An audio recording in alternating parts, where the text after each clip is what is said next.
Assalamualaikum warahmatullahi wabarakatuh. Halo teman-teman semuanya.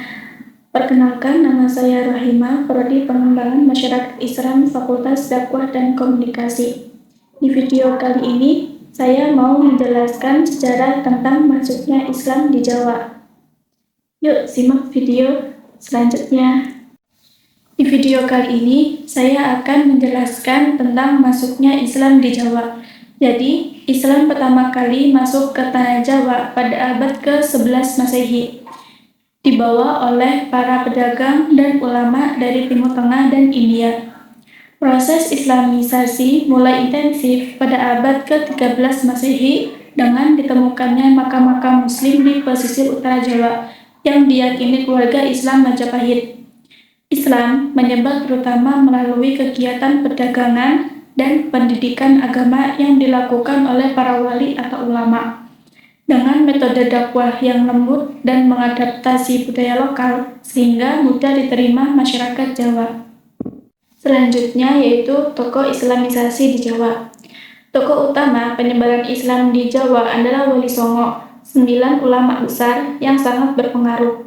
Peran Wali Songo ini itu berbeda-beda di setiap daerah Jawa sesuai dengan konteks sosial, budaya, dan politik lokal yang mereka hadapi, serta metode dakwah yang mereka gunakan untuk menyesuaikan dengan karakteristik masyarakat setempat. Para wali songo ini tidak hanya menyebarkan Islam secara teologis, tetapi juga melalui pendekatan budaya yang adaptif dan inklusif, agar Islam dapat diterima tanpa menimbulkan konflik sosial. Contohnya adalah Sunan Gresik, yang mana beliau mendirikan pondok pesantren pertama dan mengajarkan pertanian untuk menarik masyarakat. Selanjutnya Sunan Ampel, yang berperan di Surabaya dan daerah sekitarnya, yaitu menggunakan pendekatan dakwah dengan membangun pesantren dan menjalin hubungan baik dengan berbagai kalangan masyarakat. Sementara itu, Sunan Gunung Jati di Cirebon lebih menonjol dalam integrasi ajaran Islam dengan budaya lokal Sunda dan akulturasi seni budaya tradisional seperti wayang serta tembang. Selanjutnya yaitu di Demak, Sunan Kalijaga dikenal dengan metode dakwahnya yang sangat kultural, memadukan seni tradisional Jawa dengan nilai-nilai Islam untuk menarik minat masyarakat yang masih kuat terikat pada tradisi Hindu-Buddha. Para wali songo ini juga berperan sebagai penasihat politik kepada penguasa setempat, sehingga penyebaran Islam juga terkait erat dengan perkembangan kesultanan dan pemerintahan Islam di berbagai wilayah Jawa. Seperti asal-usul dari berbagai daerah di Timur Tengah dan Nusantara, memperkaya strategi dakwah yang mampu menyesuaikan diri dengan kearifan lokal di setiap daerah.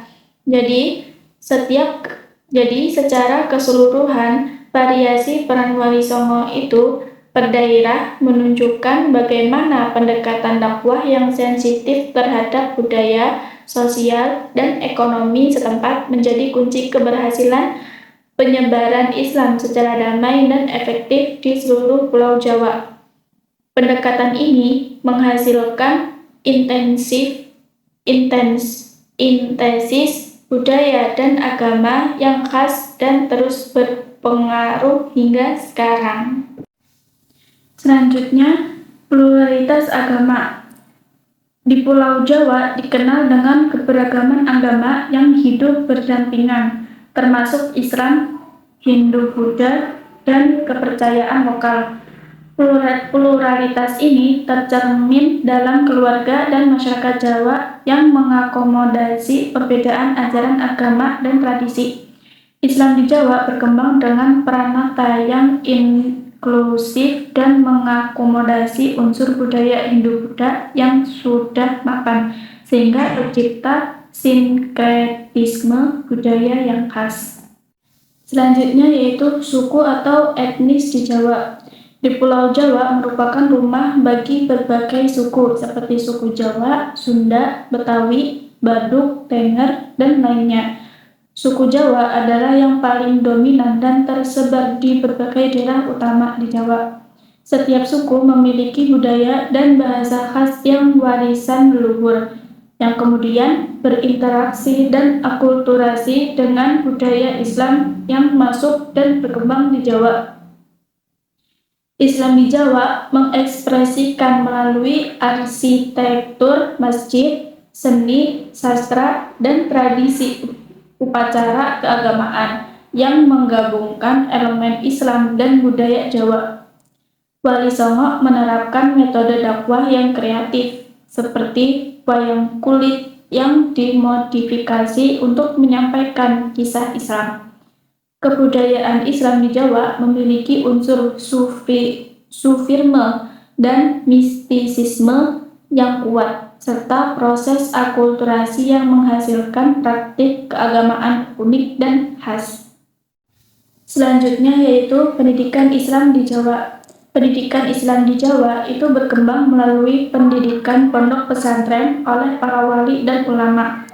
Pesantren ini menjadi pusat pendidikan agama yang mengajarkan Al-Quran, fikih, tasawuf, dan ilmu agama lainnya. Seiring berjalannya waktu, pendidikan Islam di Jawa meluas dari tingkat dasar sampai perguruan tinggi, menjadi pijakan penting dalam pengembangan masyarakat Muslim di daerah saat ini. Selanjutnya yaitu kekuatan dan kelemahan. Kekuatan masyarakat Muslim di Jawa itu terletak pada metode dakwah yang inklusif dan adaptif, serta keterpaduan antara Islam dan budaya lokal yang memperkuat identitas religius sekaligus kultural. Namun, kelemahan bisa muncul dari tantangan pluralitas yang kadang menimbulkan ketegangan antar agama dan fenomena sinkretisme yang kadang dianggap menyimpang dari ajaran ortodoks Islam. Selanjutnya yaitu best praktik pengembangan masyarakat Muslim di Jawa, yaitu dengan metode dakwah Wali Songo yang inklusif, berbasiskan kearifan lokal dan kreatif, adalah contoh best praktik pengembangan masyarakat Muslim. Mereka menciptakan keterbukaan, membangun pendidikan agama yang sistematis melalui pesantren, dan memadukan elemen budaya lokal supaya Islam mudah diterima tanpa konflik. Model ini menjadi inspirasi pengembangan komunitas Muslim yang harmonis dan progresif di Jawa. Mungkin itu saja dari saya. Saya akhiri. Wassalamualaikum warahmatullahi wabarakatuh. See you.